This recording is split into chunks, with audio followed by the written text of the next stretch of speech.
Hi, this is Scott, and I'm just over 6 weeks post-op of my 4-level cervical ADR. It's been 46 or 7 days since my surgery, and I've got another 46, I think, to go before I'm officially out of recovery altogether. There's phase 1 that was 6 weeks and phase 2 that was 6 weeks. So I'm right there in between, just a couple days afterwards. It is the day after Christmas, Christmas Day. Yesterday was Christmas Day. And that was really cool. It was nice to be here with my family and interact with everybody. And last weekend traveled to D.C. to see my sis and my mom and dad and my sister's family, and had a great time. Did a lot of walking, did a lot of activities, and really felt like I pushed through to the next level of energy level that weekend. So that was really nice. Maybe it was just getting my head out of the normal stuff here and doing something different, or who knows what it was. But according to instructions, I believe that all of my bone growth is done into the appliances. So you've got the titanium plates on the bottom and the top, and then polyethylene ball and sockets in the middle of them. And the bone then grows up and grabs onto the devices, and that's really how they hold together, plus the tension of the muscles around them holding them. So I believe that all of the bone is done growing, and maybe since it's done, maybe the rest of that energy is available to the rest of me. That's the theory I'm going on anyway. But my energy level is probably about 90% back. It was about 80, maybe 75 or 80 just a week or two ago, and so I've really gotten an awful lot more here just in the last week or two. I've been off pain medication for about 3 weeks. I was on it for the full 3, and I could have kept going. I still have more, but just didn't feel like I needed it or wanted it, and I think I had forgotten to take it a couple times, and it's like, yeah, okay. Maybe I'll take one more so I don't immediately crash. But it actually did end up crashing a little bit. There was a Monday after I finished, or after I stopped taking pain meds, and that Monday drug like crazy.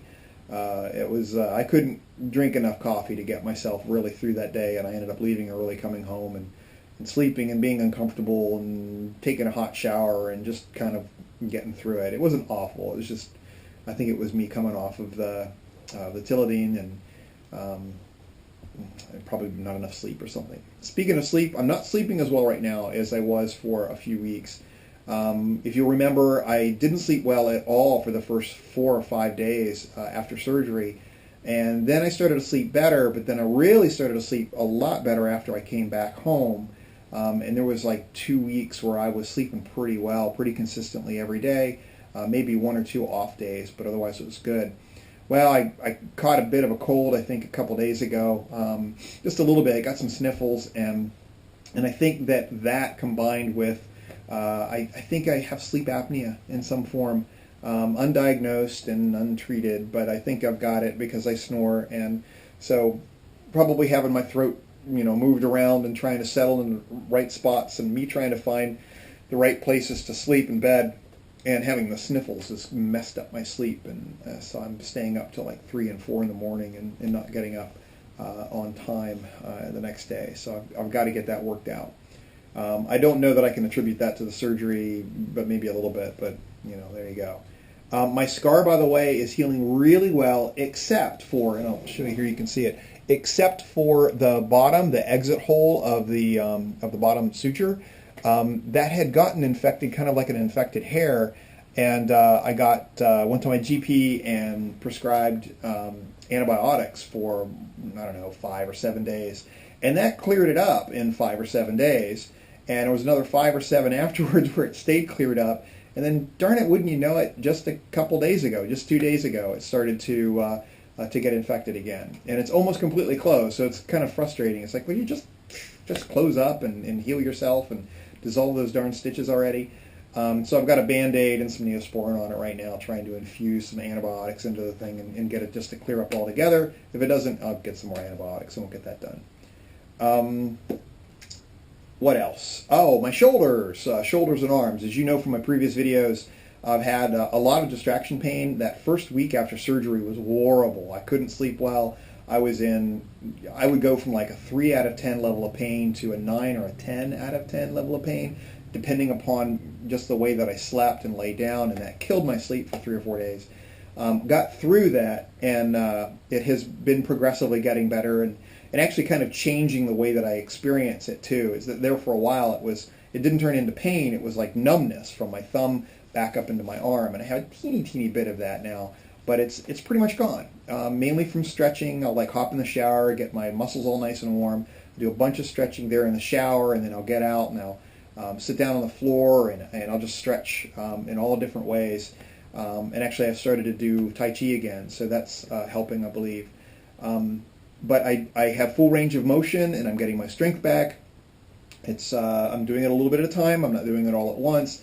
Not because the surgery requires me to, but they recommend that I do it, and I know my propensity for injuring myself if I hurry my body along too quickly. So I don't want to tear anything and have that pain all over again. It sucked. Neck is still very, very tight, but my range of motion is fantastic, and I'm getting around fine, and some of these warmer weather days have really tempted me to get on the motorcycle and go ride, but I've been really good. I'm not going to do that until I'm done with phase 2, and then in the spring I'll have plenty of opportunities to get on the motorbike then. My work schedule has been back to normal for the last couple weeks, working roughly 40-hour days. Typically I work 50 to 60, but I've been working 40-hour days, maybe a little bit less on some weeks, but that's going pretty well. I've been able to keep up at work, and it's been nice to also have the holiday breaks where everybody's off or has wound down their activities, so it's not quite so hard for me to catch up, but I feel like I'm back into the fabric of work again. My appetite is back to normal, and dang it, those couple pounds that I lost while I was in Germany by eating better and walking, well, they're back on my stomach again. Dang it. Oh well, what else are you going to do? That's pretty much it. So here at 6 weeks plus change, roughly 46 days or so, I'm feeling pretty good. I'm getting better. I've got that sleep issue, but that's another thing. My scar needs to heal up. That bottom there, I've got options here in case I do. But overall, I'm still really happy with the surgery. I mean, gosh, my range of motion and the lack of worry of moving my body to roll over discs that shove against my spinal column, or those discs that radiate neuropathy throughout my body, that's gotten so much better. My hands are stronger, and I think my posture is better. At least I'm able to remind myself of my posture, and I'm rewarded by not having those that radiculopathy from the discs whenever I sit better and pay attention to my body better. So I'm happy with the surgery so far. I will provide another update in 6 weeks, if not before. That's pretty much it. Let me know if you have any questions, comments, concerns, or whatever, and I'll do what I can. Hope you have a great day. Bye-bye.